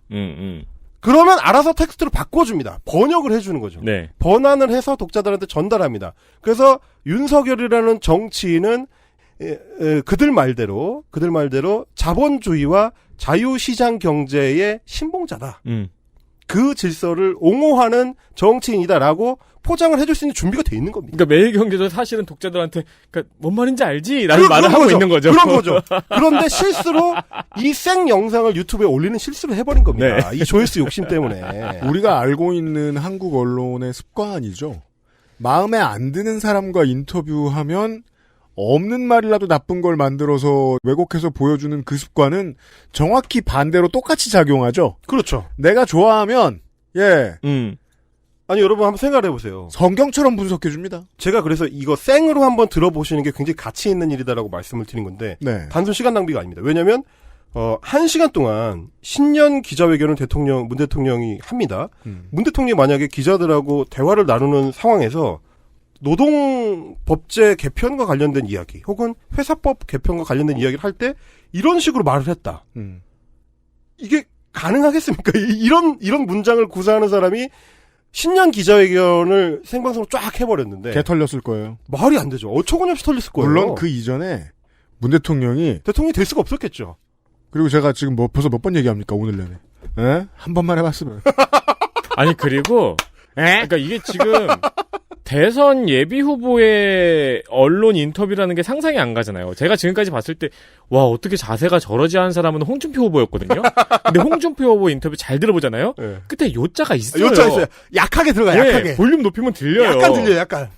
난 싫어요. 이런 식으로 들려요. 이건 진짜로 동네 부장님이잖아요. 네. 정말 안타까운 게 기대했던 만큼은 조회수가 안 나오더라고요. 그 동영상을 저는 사실 그렇게까지 화제가 되면 훨씬 더 많이 찾아볼 거예요. 이게 오늘 이렇게 들려드리는 이유가 그거예요. 네. 예. 생각보다 그걸 생으로 본 사람이 그렇게 많지 않다는 거예요. 이게 현장의 참혹함을 느껴보시라. PTSD 때문에 오래 못 봐요. 근데 저는 정말 이게 비주얼적으로도 충분히 볼만한 가치가 있다고 생각하는 게 아니 그래도 상하이를 갖춰 입고 셔츠를 입었는데 이렇게까지 안 포멀해 보일 수가 없어요. 그렇죠. 제가 소파에 이렇게 앉아있는 경우는 딱 하나예요. 친구랑 같이 놀러 가기로 해서 친구 집에 갔는데 걔가 아직 준비 안 했을 때. 그리고 노타이도 패션의 노타이가 있잖아요. 정치인들은 노타이도 많이 하죠. 빳빳하게 해놓고 네. 이렇게 수터블해 보이는 노타이가 있잖아요. 네. 이건 그게 아니에요. 2차. 이거는 고로상이 한 이틀 굶었을 때 그런 노타이예요. 배가 고프다니 이틀째 말하고 있는 거야. 이런 거. 그러니까 내용도 물론 굉장히 문제적이고 네. 굉장히 중요하지만 이런 어떤 맥락을 종합적으로 볼 필요가 있다. 그러니까 한국 보수 매체가 윤석열이라는 정치인을 어떻게 만들어 냈는가 그리고 어떻게 만들어 가고 있는가를 볼 때 생이랑 비교를 하면 어떤 차이가 있는지를 볼 수 있고 그 차이를 조중동 매한이 어떻게 메꿔주고 있는지를 좀 같이 볼 수가 있다. 그렇죠. 이 1시간만으로도 사실상 그 경제지와 보수지의 마론 인형이죠. 정도의 역할에 지금 머무르고 있는 사람이라는 데에 의심이 별로 생기지 않습니다. 야, 요거밖에 안 봤는데 이제 1시간을 다 써버렸네요. 네? 엥? 우리 할 거 겁나 많은데 큰일 났다. 이번 주 내내 해방수구만. 이 지금 저 워드로 보니까 이게 보이네요. 뭐요? 23페이지 중에 6페이지 한 개. 자, 헬머스 코너 내일 더 빨리 달려보겠습니다. 수고하셨어요. 감사합니다. 안녕히 계십시오. 감사합니다. XSFM입니다. I, D, W, K. 딸기예요?